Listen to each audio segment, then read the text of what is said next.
guys, welcome back to the Best Practice Show. My name is Kirk Behrendt. I'm your host, where we take a look at the best business practices from the best dental practices all over the country. And man, I am so glad you're here because I've got one of my favorite guests on. She's a great mentor, great colleague, just a brilliant person, Xaña Winans from Golden Proportions Marketing. That's her company. And I highly suggest you take a look at it. And today we're going to be talking about the crazy people in your practice. This could be one of my favorite podcasts of all time. Is how do you deal with people that are crazy? And here's a little tip. People that are crazy don't know they're crazy. So how do we deal with crazy? I don't know. We're going to ask her. So do me a favor, stick around.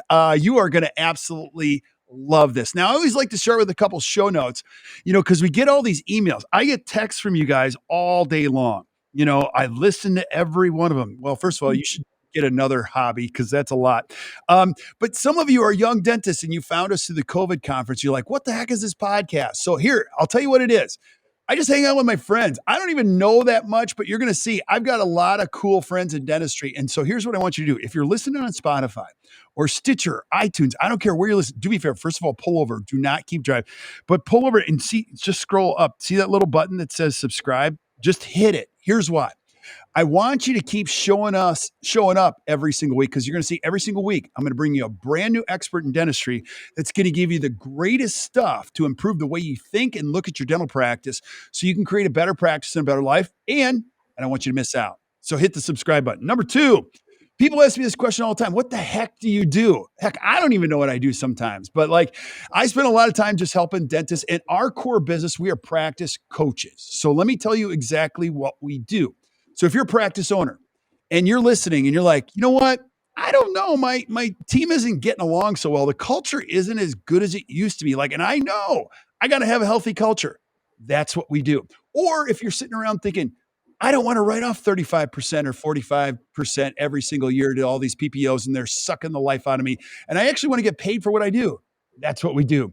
Or if you're just like, I don't want to work this crazy number of days anymore. The average dentist in the ADA according to the ADA, works 209 days a year. How many days do you work per year? Well, if you want to work less and actually see your kids grow up, give us a call. That's what we do. So check it out. Check it out at actdental.com, where we're just here to help you create a better practice and a better life. Now, speaking of a better practice and better life, I want to introduce my guest because every single time I'm with her, she makes my life better. And it even included today. So she is one of the important people in my life in dentistry. And I met you years ago, Xaña, but we even had a coaching call this morning. And I love it because you just kind of slap me around and go, listen, think about this clearly. And Jenny was on the call with me and you just kind of put us in our place. And I love having you as my friend, a great mentor, great coach for us. But I want people to know if they're listening to the podcast for the first time, who the heck is Xaña Winans? What is Golden Proportions? What do you do? Let's start there.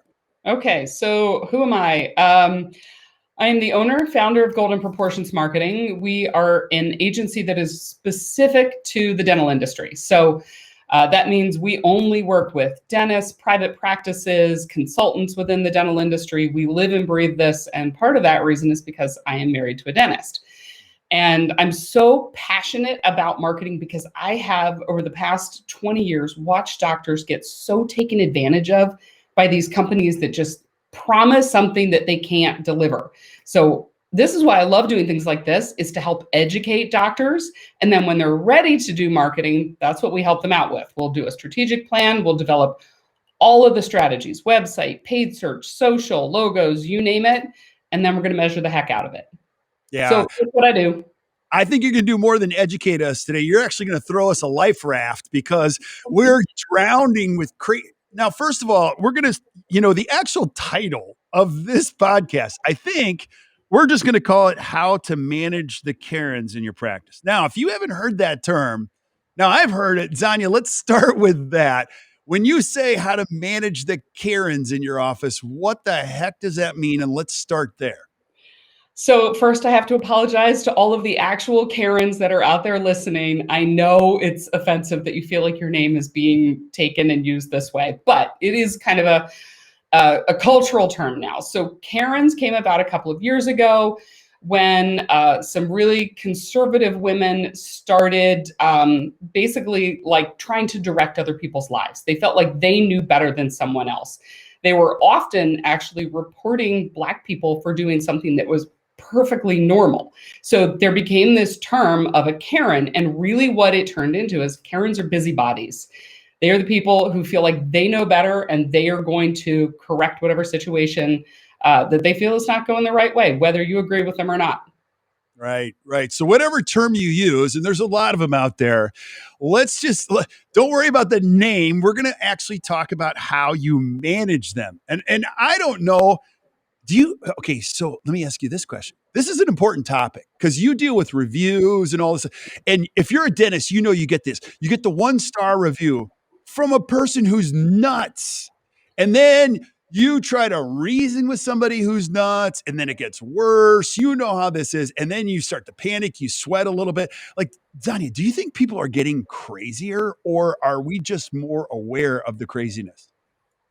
That's a great question. Actually, I think it's a little bit of both. I think we have gotten way more sensitive to pretty much everything in this society, but people are definitely crazier and we're more aware of the crazy, so it multiplies. So social media, you see someone acting like completely bananas, and it's funny to you, so you're going to throw it up on social media, on Twitter, Facebook, wherever, share it with all your friends, it goes viral, and all of a sudden you got this massive problem on your hands. So these Karens have like an outsized impact for the thing that they're doing. Frankly, they're getting way more attention than they deserve, in my opinion. Yeah, and let's face it, dentists didn't sign up for this. They went to dental school to work on teeth, and then they found out later they had to work with people, and then they had to actually work on people that had the teeth. And now, I don't know if this is true, but do you feel like, okay, so as we go down this path, the better you get and the higher quality you do, the more room for error and the more you're going to attract crazy people that have been to multiple. Do you find that to be kind of true? To an extent, yeah, but I also think there's just a lot of crazy in the world now. Right. Let me give you the story for like why this is such a passionate topic for me, because it actually has nothing to do with dentistry. But it clearly has resonated with people. So last fall, Kirk, my husband, who is a dentist, also owns a brewery, which we had opened up literally 5 days before the shutdown. And we were doing everything possible to keep this brand new business going. And when the governor had said you couldn't do any indoor seating, and it's November, we put a tent outside and we were showing off on social media how we were keeping the tent warm. And one woman, whose name I will not reveal, but was definitely the epitome of a Karen, commented, if that tent is at all airtight, it's not safe. And she had an attitude and she felt like she needed to control what was happening in the situation. And we all kind of lost our minds. And I asked my husband, can I please write a response to her? And he wouldn't let me. And it took me like 2 hours of sitting with this and I couldn't stand it. And I wrote this post that was, my God, this long. And I kind of went off on the impact that this one woman's comment had on a business. Her comment that she thinks is well-meaning could impact the business that is trying to survive, impacts the employees that are working for that business, impacts the whole local community. And here's where I know it was an important topic. It got picked up and shared over 500 times. There were hundreds and hundreds of comments on it. So people are fed up with Karens. So that's why I really want to, because I see it in practices all the time. We got to learn how to control these crazies. Right. Now, this is a pretty dynamic thing, too, because we've seen it in the pandemic. A lot of patients were educated by what they saw on social media. So if you're a dentist, you'd have somebody come in and go, well, this is so dangerous. And the dentist would go, well, where did you learn this? And they go, well, I watched a YouTube video. So we've got a little bit of this in our brain that social power and that kind of stuff carries some clout. So what do I do, Xaña? How do I handle this? Well, I think there's a couple of really distinct type of personalities that we have to be prepared for, and they each kind of have a different strategy that goes with them. So there's Karens, which are basically I'm going to do what I think is best, and I'm going to tell everybody else that they're wrong. There's what I'm calling vaccination hall monitors. The people who are calling your practice and asking if everyone in the office is vaccinated. And then ultimately, this is the group that we can't control. It's the people who are easily offended. You could do anything that seems slightly controversial, but you didn't mean it to be, and they will go off and make it their personal mission to destroy your business. So each one of these crazies kind of gets their own, how do we manage them? How do we be prepared in advance for this? So, like, give me an example. What's one of the crazies that you have run into lately? Where do I start? We are running into a lot of the vaccination hall monitors, and then even any type of reference. Like, there's no grace for somebody who's like me, 51, and then I say something that I said as a kid, and they go, "You can't say that anymore." And I'm like, Wow. oh my gosh, my intention was just to like put a word to it, but now I got to be extra careful about how I even say anything. Now, let me add a layer. Xaña, I've been clinically diagnosed as a wuss. So all three of these groups like intimidate the heck out of me. Karens are very like, oh, I just like, I've learned, I don't know. And then the vaccination hall monitors, that's an interesting one too for dentistry, because that is just blatantly a HIPAA violation for you to ask me about anything medically about me or my team, or even how do I even deal with it as a dentist with my team, making sure that they're if you were on that side of the fence? So I don't know. I'm going to throw the question right back at you. All right, so let's take the vaccination hall monitors, because I am seeing these crop up on Facebook forums all over the place. So it is really common for a patient to call a practice and ask, before I come in, is everybody in your practice vaccinated? And well-meaning front office managers are literally just sort of answering the question. They're saying, well, most of our team is vaccinated, or our doctors decided that they're going to wait a couple of months to get vaccinated, or they just say, oh, it's really none of your business, I can't share it. And because they haven't done it in a well-scripted way, what happens is these hall monitors, and this is why I'm calling them hall monitors, they feel it is their responsibility to now tell the entire community that nobody should go to your practice because your inability to have your entire team vaccinated is putting everyone at risk, like you're going to personally be killing people when they come into your practice. So you've got to be careful, because I have seen these people literally go out on like these moms forums and the neighborhood groups that you see on Facebook and on apps, and they will make it their personal mission to shut you down because they believe they're right. So what we've got to do is figure out how to get ahead of these, hall monitors, that they feel it's their job to hold everybody else accountable to a higher standard. Right. So go back to what you said, though, because if I'm not equipped, and I actually am not equipped today, like how to answer that question, what would you coach an office to say? I mean, because verbal skills do matter in an office. And so this is Yeah, they really do. So what I'm recommending to people is that they almost sort of skirt the question, but you've got to be prepared for it. So in advance of getting these kind of questions, or frankly, we're getting them all right now. So the sooner you do this, the better. Put together some kind of a video that shows your patients and prospective patients all the things that you are doing to keep patients extra safe. So you can do fun stuff. You can show the doctor and the hygienist holding like a 6-foot long ruler away from each other so they can make sure that they're socially distanced. Or you can show the assistant having 17 layers of masks on. But show everybody what you are doing, both seriously and with a little comedy in it, and put this together as like a 1-minute video.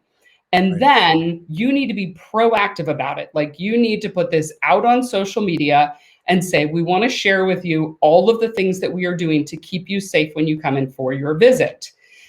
So when you get a call from a hall monitor and she says, is everybody in your practice vaccinated? Your answer should be something more along the lines of, I'm so glad that you asked this, because we are doing everything to keep our patients safe. As a matter of fact, I've got a great video. I can text it, I can email it to you. I'm going to show you everything that we are doing to make sure that your visit is completely clinically safe. And so you haven't answered her question of whether or not everybody's vaccinated, but you're going to put her at ease because you're showing that you have gone out of your way to make her safety a priority. Guys, if you're listening, drop the mic. Podcast over. That was brilliant. No, we're not. We're going to keep going. But that is exact. First of all, that's brilliant. Number one, you're welcoming that. Like, game on. So glad. So I hope you guys wrote that down. Number two is you're kind of supporting what any dentist has known starting their own practice is you never dwell on the can't. You know, what you always dwell on what you can do for patients. So you're quickly pointing the conversation into, I'm so glad. Here's what we have done, will do, continue to do for our patients and moving in that direction. That, as a caller, if I'm a vaccination hall monitor, I'm actually like, you're giving me a little confidence through the phone that you guys have gotten this question before, number one. Number two, you're welcoming my question because I'm kind of challenging you with the question, don't you think? Yep. And looking for you to slip up. And number three, the video thing is huge too. Like, oh, you're extra prepared now. You got a little video. This is awesome. So how would you deal with a Karen though? Like, let's go to Karen's a whole other issue. So like a great example of a Karen, we've all seen the videos where she walks into Costco and she's blatantly refused to wear her mask and she demands to speak with the manager because it's against her civil rights. And this pandemic is just a lie that is meant to handle political issues. And they go off their rocker. So I did see a video, and I wish I remembered exactly which practice this happened to, where there was a woman who came into a dental practice and she refused to wear a mask. And she also refused to leave when the office manager told her, if you're not wearing a mask, we need to have you leave. So these Karens, what happens is they create so much drama and they actually walk into your practice like they know they're doing something wrong. What they're really looking for is attention. And so I equate it to, it's almost like dealing with a toddler who needs a nap. Like you have this irrational person who has no ability to have a logical conversation with you. So you need to be prepared with everything in advance when it comes to your Karens. So do you have any examples of like someone where do you have a client where that's happened to them, where patients have walked in without a mask? Yeah, wait. Let's go back to the attention thing. So I'm going to answer that. But I just had an epiphany because I'm raising 4 kids. I'm not the perfect dad, but one of my friends was watching me with my oldest, who's now 20. And when she was like 3 or 4, she threw a fit in the store. And I was trying to please her and I gave her a ton of energy. And he's like, oh, dude, you don't give energy to that. He's like, walk away from that. I'm like, does that work? He goes, just try it. So I did it one time. We were in a Lowe's. I'm not joking. Like she did the fit thing and I walked out of the store and she chased me like, you were gonna leave me there. And I go, yes, I was. I'm just not gonna give. And she's like, yeah. And guess how many times she did it since? 0. Like you're exactly right. You don't give energy to those people because number one, energy is like fuel to the flame. They're just going to make it bigger and bigger and bigger. Number two, if you're like me, you're going to get yourself in trouble because you're going to slip up and you're going to go, no, the reason I charge you the $100 is because you missed it. Like you're just going to agitate the problem. Remember, let's go back to the givens of this equation. People that are crazy, they don't know they're crazy. They're not going to apologize in the middle of the argument and go, you know what? I've been thinking about what you said and I didn't take my meds this morning. And you know what? I have been quite irrational for the last couple of months. So I want to apologize because you just totally put me in my place, you know, because I've been making everybody crazy and you just made me feel better that I'm a little, no, I'm having fun with you guys. But I have learned like you just don't give energy to crazy. Like it's just not even healthy. Number one, what they're looking for. They're coming in looking for a fight. They are looking for a reason to get amped up and excited so that they can prove that they are right. And they're dead wrong. The problem that comes into this is when you have a patient in the reception room who pulls out their phone and starts shooting this or live streaming it on Facebook. And then this thing goes viral because it's hysterical that you've got a crazy person in your office, but it's still your office and your name that's associated with it. So all of a sudden you're cleaning up after the fact. I mean, that is bad press that I wouldn't want to have anywhere near me, even if I were in the right. So the sooner you can take the air out of that situation and deflate her and just calmly walk her out to her car and not get into a whole, we got to call the police and, shouting matches, the less likely there is that you're going to have a situation like that. Okay, so I'm in a full sweat right now because I wasn't even thinking about somebody that might be watching this with a phone, but that is very true. Now, let's go a layer deeper because you're an expert on marketing. Let's go to the review side. Let's say I don't get a face to face with Karen, and Karen's just going to destroy me with a 1-star Google review. Do I call her and go, "Right?" Like, what do I do with a Karen that doesn't give me face to face, but she'll go out of her way to destroy me on Google? What do I do with that? Well, this is where Karens start to evolve into what I call the easily offended, and that's a whole different category. I would say if she writes a review online, often what I have seen is these are the reviews that go on and on and on. Like you have to keep scrolling to read every bit of vitriol that this person has spewed out. Like any bit of anger in their life, they're going to find a way to make you responsible for it as the dentist. So if you read it and you find there is any legitimacy to their point at all, I still recommend calling that person and seeing if there's a way to resolve this situation. However, if they are just bananas, like a really short and to the point response, that's not how we run our practice. I'm so sorry that you feel you were treated this way. I wish you the best of luck in the future. Just shut them down, make it like everybody is going to read it and know this person is crazy. I would not get too worried about that 1 star unless they start piling on and having all their friends write a bunch of reviews, which is a whole different scenario. Right. Okay, so let's go to group number 3, easily offended, which that is probably the hardest one for me because I completely, as you age, you totally respect everyone's opinions, and differences more than ever. But like, even in that space where I just said, like, I totally respect everyone's preferences. That's like, this is America. You can do whatever you want, but like, don't destroy me because I didn't get the word right or that I happened to say something that just didn't fit what you thought I should say or how I should reference you. So this is a big struggle for me. I don't know what to do with group number 3. So the easily offended are the most difficult to manage because you have absolutely no idea when they're going to go off or what their trigger is going to be. Wow. It could be anything from the fact that they saw your SUV in the parking lot and they declare that you are personally responsible for destroying the environment because it's a gas hog.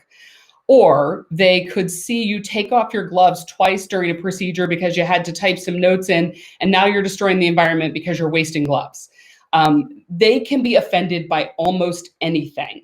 Like, great example, I'm sure you guys all remember the dentist who went and shot an endangered lion. And while I'm not a fan of what he did, the entire world came down on his head. As a matter of fact, before we started this, I tried to find him. His practice is closed. He completely had to go out of business because people decided to be offended by a choice that he made, and they ruined him. Facebook, Google, national press, everybody eats this stuff up because it's controversy. And often now the lion might be like a really bad example, but often it's something unintentional that people did. So I'll give you another example. This is one that's been going around for a while. There's 3 women in a practice down in Raleigh, North Carolina. As a matter of fact, they used to be clients of ours a long time ago. And every month they put out a new ad in the local magazine, and they do kind of a different theme. And they're the ones that are featured in the ad every single time. And so one of their ads, and this honestly was a good 2.5 years ago, said everybody smiles in the same language. One of them was dressed up in a Scottish kilt. One of them I forget what it was, might have been like cowboy gear. And then one of them was dressed up in a Native American headdress. And the internet world literally lost their mind because they declared it was cultural appropriation.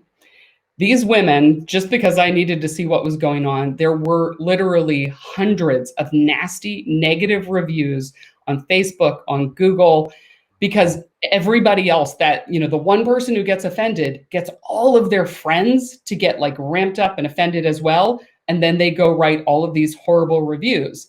And so the question is, how the hell do you stop that kind of stuff? Because your reputation could be shut down. I mean, you could lose your practice in a heartbeat. Yeah. That's a tough one. You don't know how people are going to react. I mean, that's wow. That, So with that, it's just crisis communication in my mind. Like you can't get ahead of that, right? I mean, you could offend somebody for nobody would have seen it coming. It's really about cleaning up the aftermath. right.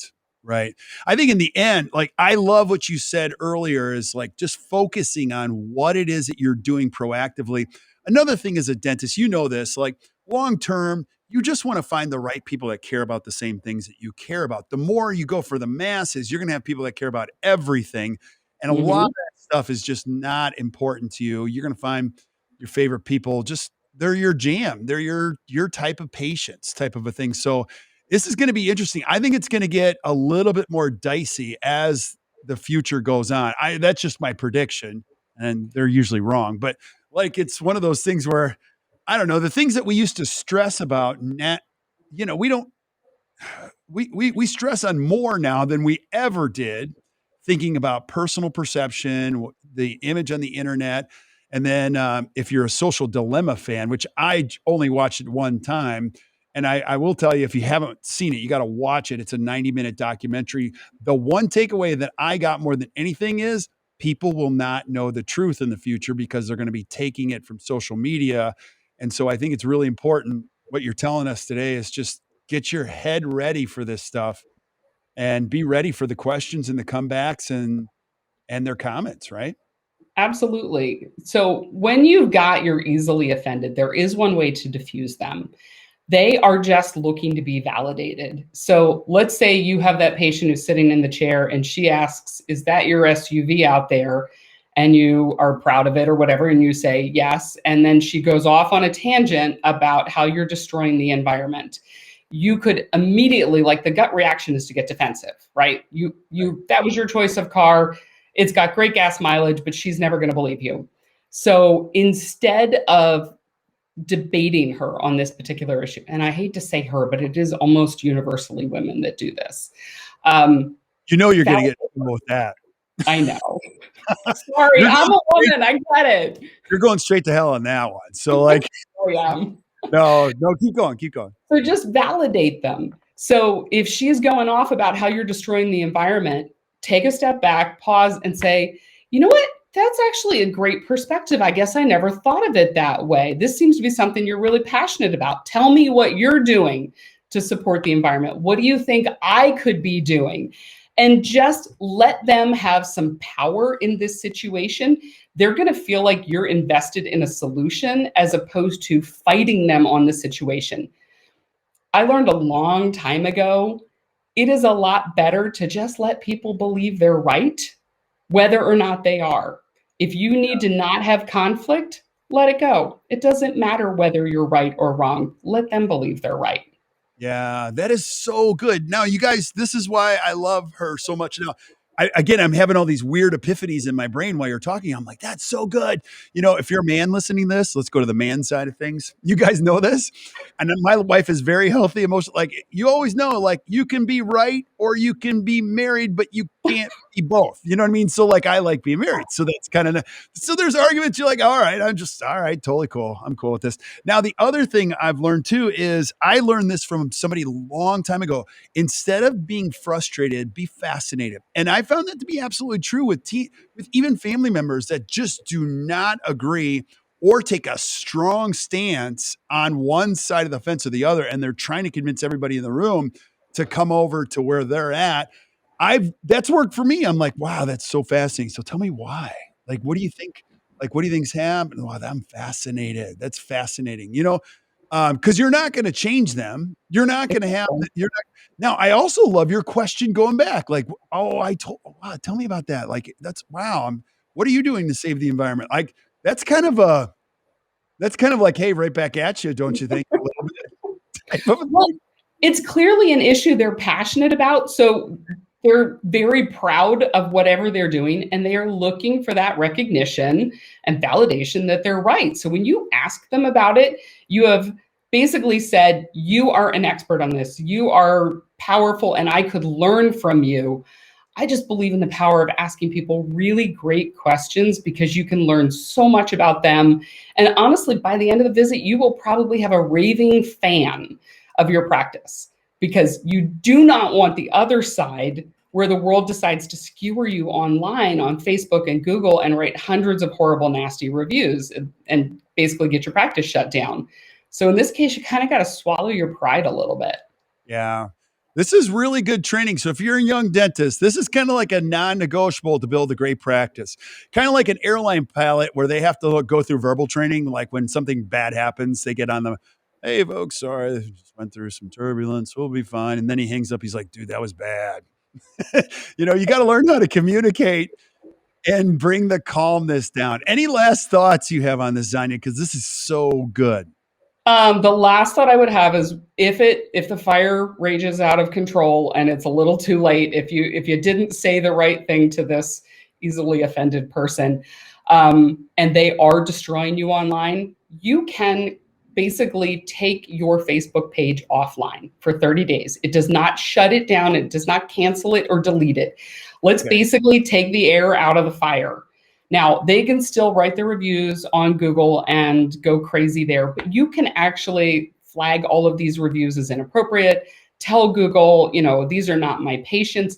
They're going to see that you got 200 reviews all in a matter of 2 days and people are going off about what a horrible person you are. They're going to recognize this is baloney and they'll end up deleting them. So those you have to just don't respond, don't engage. Just sit back and let those happen, and then you deal with it in a day or two, and the fire will burn out. They'll find something else to get offended about. It's pretty much like a daily habit for people that are that wound up about things. Yeah, that's a great tip too, just to stop the cascading of Mm-hmm. stuff. I never even thought of that either. So good stuff. Good stuff. Now, I know people are listening. They're going to want to learn more. And I'm going to encourage you, if you're listening and you just want to meet somebody cool, number one, or if you want to improve, the marketing in your practice, Xaña is a great resource. Her team is amazing. And like I said, she coaches us every single week. So Xaña, if somebody wanted to find out more about you or get in touch with you or find out how to get in touch with your company, how do we do that? So if you got a situation with one of these three crazies we just talked about, call me directly. Honestly, I'll walk you through it because this is something that requires some personal coaching. You're not just reading an article. So you can go to our website, goldenproportions.com. You will see our phone number on there. Click it. You'll hear our extensions. You can reach out to me directly. I am happy to take your call and discuss these very special people. But for the rest of you that kind of want to get ahead of it and not have to deal with the crazies, like put together a great video of how you are keeping people safe, then I'd say just like grab the chat button on our website and set up a time to talk to us. And we will do everything that we can to help you manage these crazies in your practice before they even become an issue. Because I promise prevention is way better than the cure in this particular scenario. Love it. Love it. So do you have a couple more minutes? Sure. All right. Cause you know what time it is? Hold on. Oh yeah. This is the segment. And again, thank you, Len Tao, for this, where we get to humanize our superheroes. So I don't even know the questions. I'm going to shake this up because he gave me this great app and I love it. I love it. So, okay, this one's bad. All right, so here we go. Would you rather? We're going to play Would You Rather today. Oh, all right. Would you rather be locked in a coffin or gym locker for an hour? And why? I'm assuming the coffin isn't underground. So I'm just going to say coffin because if I'm laying down, I can take a nap. If I'm standing up, my legs are going to start to cramp. Like I'm not going to be excited about it, but that's one of those, as long as I know it's only an hour and it's not, I have no idea what's going to happen, I can just take a deep breath and calm. How about you? That's interesting. So you would pick coffin. Like I don't think I could sit in a coffin for a minute because it would freak the whole concept of what the whole thing is about would freak me out. It just doesn't seem like there's an out. You know what I mean? So the gym locker, the biology of this whole thing. How's my muscle cramping going to handle? Right. I didn't take the nap thing. I would pick the gym locker because at the worst case, if you didn't open it in an hour, like I could try to fight my way out of that. But if I didn't know what you were doing with the coffin or Yeah, I don't know. That's kind of a tough one. So, okay. I like this. It's interesting how I get to learn about you in this whole. All right. Would you rather sit in the front of the class or the back of the class, and why? Oh, well, that's easy. The front of the class, because Why? I am driven by learning. I'm a complete nutter Yeah. dork. Like, I am researching constantly. I am the person with the hand in the air at every conference, asking questions and probably taking up too much time. I would much rather sit in the front of the class. Yeah, I too. And so, tell me, when you went to college, did you sit in the front the whole time and all through, or was there a turning point where you started moving to the front? I need to know. It depends on the class. So if it was like a math class, I was definitely in the back. If it was literature or history or anything else I was passionate about, I was in the first row or two, definitely. Okay, so there was a turning point. I'll share this story with you. I've never told this story, but like I went to University of Minnesota, didn't do very well there for my first round of college. Then I had to transfer to University of Wisconsin Milwaukee. Now I didn't know anybody, which was to my favor. And so Mhm. then I had to sit in front, you know, and I got like good grades. It was crazy. Like I started going to class, showed up, and I thought to myself, there is something about sitting, and they have all that research, you know, like the people that get the best grades are always up at the front, and I would poo poo it all the time. But I actually found that to be true. All right, cool. If you were a superhero, what would be your superpower? And it can't be a superhero that already has a name. You got to come up with a super, like what's Oh my your God, I need a name. okay, what's your superpower? Like if I were to ask your team, what's your superpower at work? What would they say? My superpower is so exactly like me. I'm so freaking practical. I want to be able to teleport anywhere in the world instantaneously because I think travel, like sitting in an airport, sitting on a plane, driving places, is the biggest waste of time. That's Uh, the practical in me. I want to get way more out of my days. So from like a superhero perspective, I'm not sure how I'm going to save anybody or save the day, but it's going to make me a lot happier. yeah, I had a superpower. I was thinking flying, but like teleporting would be way cooler than that because you could go anywhere at any time. Like if you just want to go, I'm going to go to Thailand and be on a beach. Boom, you're like there. Exactly. So I guess in a way you could like truly fight crime because if you were contacted by your fellow superheroes that something was going on, you could like teleport and assist them because it'd be a surprise you show up. I don't know, but All right. I I don't even know what would a name for something like that be? I don't even the teleporter. I have no idea. Okay, so I've got one that's not even on here, and I got to know what's the craziest or weirdest thing you've ever seen in dental practice? Just something you're like, oh my gosh, that's just weird. I don't even know what to say about that. Oh good Lord. I gotta say I have really boring clients. I Oh, can't think of anything crazy. all right, I'll go Like first. the best I had is somebody who had a dog in their office. A dog? That's it? Yeah, No, that's it. Or so people hide the crazy when I come. Like yeah. they know that I could No, so potentially do okay. something. I got a bunch of them. We could actually do a whole episode on them. So one time, one of our team members, she's in an office and she calls and she goes, "Okay, this guy's kind of weird. He's just, I don't know if he's our like, I don't even know if I want to be here." And she's like, "Okay, I just opened the drawer up front. There's a loaded gun in the drawer." I'm like, and then she goes, "Can I just leave?" I was like, "Hell yes." And so I was like, "Okay, that's not real. Why would you keep a loaded gun in the front?" I don't know. That's crazy. Maybe you got a lot of Karens. I don't know, or a lot of who knows? I have no idea. But there's a long list of those types of things. I don't know. Xaña, you are the best. I am just so grateful to have you as my friend on the show. And so I'm just going to say to you guys, if you're listening right now, make sure you check out Xaña's stuff. She's got a great blog, great team.